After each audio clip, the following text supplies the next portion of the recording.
부천 성모병원 신생아시 산모교육을 시작하겠습니다.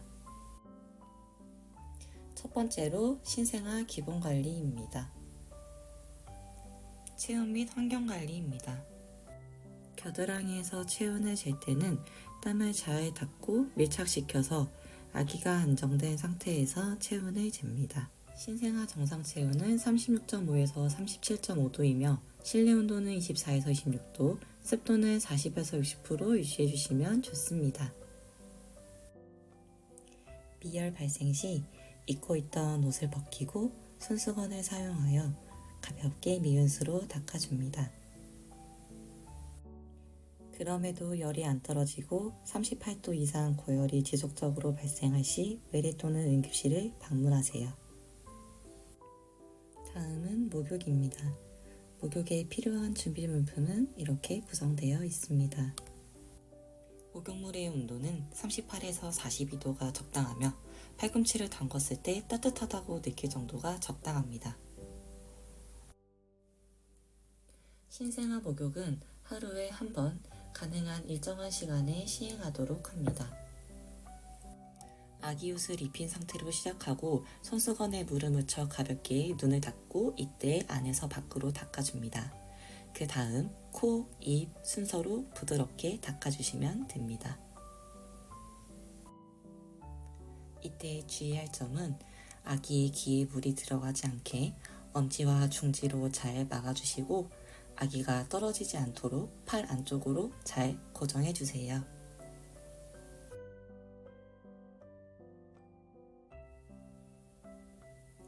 그 다음 머리에 가볍게 물을 묻혀서 유아비누를 사용해 머리를 감겨줍니다. 이때 얼굴에 비누가 묻지 않도록 주의해서 머리를 감겨주세요.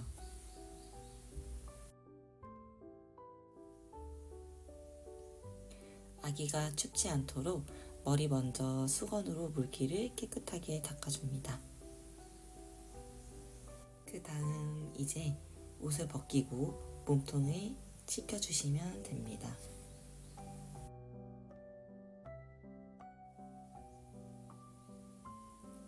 아기의 목이 쓰러지지 않도록 잘 손바닥으로 받치고 상지에서 하지 방향으로 유아 비누를 사용하여서 닦아줍니다.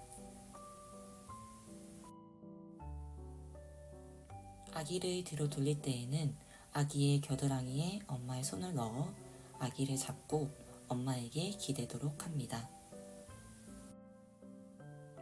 이 자세에서 등, 엉덩이, 다리, 생식기 순으로 닦아줍니다.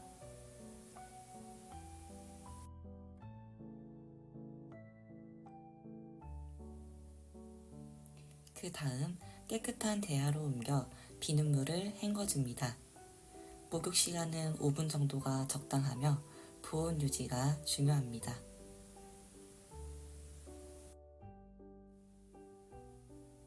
다음은 제대 및 눈곱 관리입니다. 제대는 보통 7에서 15일 이내에 탈락되며 건조하게 유지해 주시면 되는데요. 만약 배꼽에서 피가 나거나 진물이 나는 경우 알코올솜으로 안에서 밖으로 소독해 주시면 됩니다. 특별한 이상이 없는 경우 따로 소독은 시행하지 않으셔도 됩니다. 신생아는 눈물길 발달이 미숙해 눈곱이 잘 생길 수 있는데요.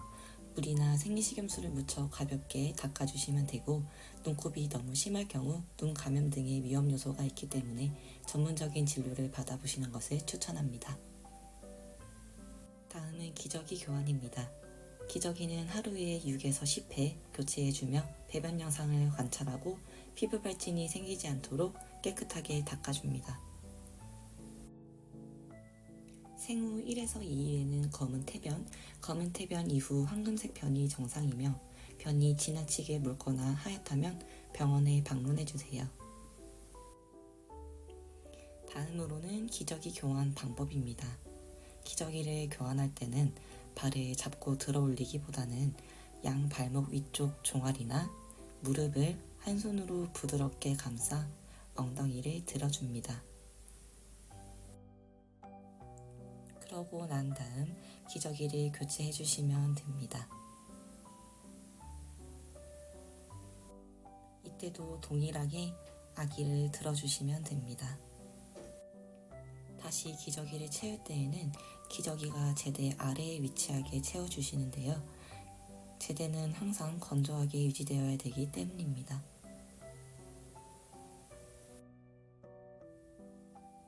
물로 씻길 경우 물 온도를 먼저 확인하고 기저귀를 제거한 후 몸에 밀착시켜서 팔로 등과 엉덩이를 받치고 아기 허벅지를 잘 잡아줍니다. 허벅지 사이사이, 엉덩이, 항문처럼 접히거나 덮여있는 부분을 물로 깨끗하게 닦아줍니다.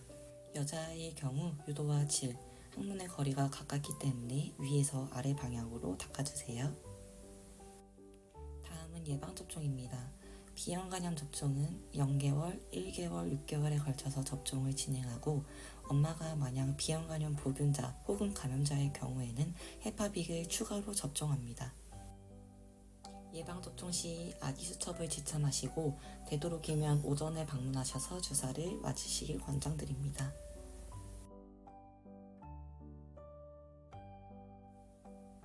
다음은 청력입니다.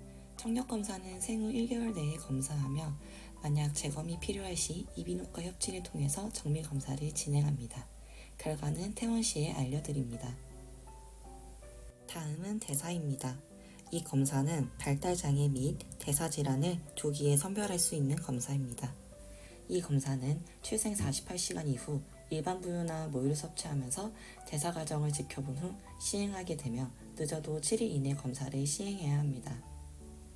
검사 방법은 아기 발 뒤꿈치를 살짝 찔러 모세혈관에서 혈액을 채취하는 방법으로 시행하고 있습니다.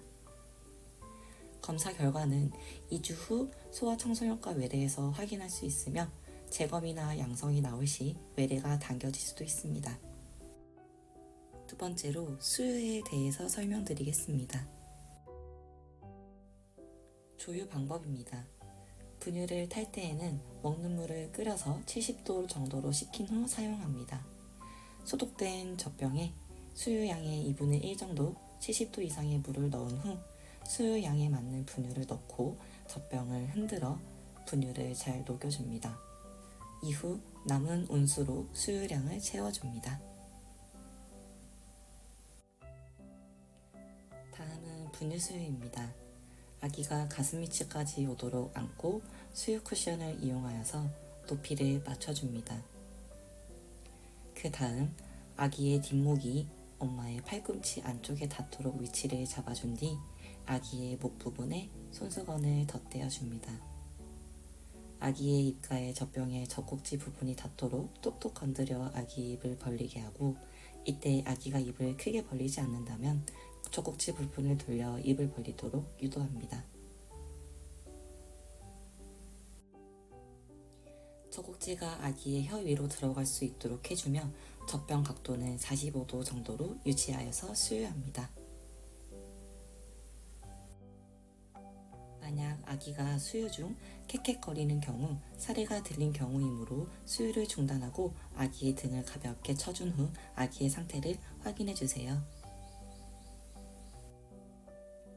현재 저희가 먹이고 있는 분유는 짝수딸은 매일 앱솔루트 명작, 홀수딸은 남양 임페리얼 엑소 분유를 먹이고 있으며 미숙아는 매일 미숙아 분유를 먹이고 있습니다. 다음은 트름 시키기입니다. 먼저 앉혀서 트름을 시켜줄 건데요. 아기의 목을 잘 받치고 무릎 위에 앉힌 뒤 턱을 받쳐 등을 쓸어내리거나 가볍게 두드리면서 트름 시켜주면 됩니다. 다음 방법은 안아서 트름 시키기인데요. 아기의 목을 잘 받친 다음에 아기를 어깨에 올리고 고개를 돌려준 후에 트름을 시켜줍니다. 다음은 모유수유입니다. 모유의 종류에는 추유, 이행유, 성숙유 이렇게 세 가지로 구성되어 있습니다. 모유수유의 장점으로는 산후 출혈을 예방하는 것뿐만 아니라 다양한 장점이 있습니다. 모유수유를 하기 전에 손을 깨끗이 씻고 손수건을 이용하여서 유륜을 가볍게 닦아줍니다. 모유수유 자세로 흔히 사용되는 자세는 크레들 자세이며, 이 자세를 할 때는 아기의 콧구멍이 눌리지 않도록 가슴을 C자 형태로 하여 잘 잡아주세요. 모유 저장 방법은 가이드라인을 참고해주세요. 세 번째로는 아기 피부 질환입니다. 대표적으로 중독성 홍반, 비립종이 있으며 연어반, 몽고반점, 혈관종, 신생아 딤플이 있습니다. 기저귀 발치는 피부가 연약해서 생길 수 있으니 항상 건조하게 유지해주세요. 다음으로는 신생아 황달입니다. 황달은 간 기능이 미숙해서 발생하는 것이며 눌렀다 떼었을 때 노란색이면 황달 소견으로 봅니다.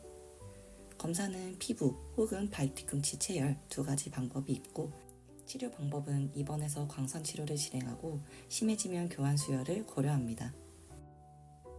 아기와 함께하는 소중한 첫걸음, 설렘과 걱정이 함께하겠지만 저희가 늘 응원하겠습니다. 시청해주셔서 감사합니다.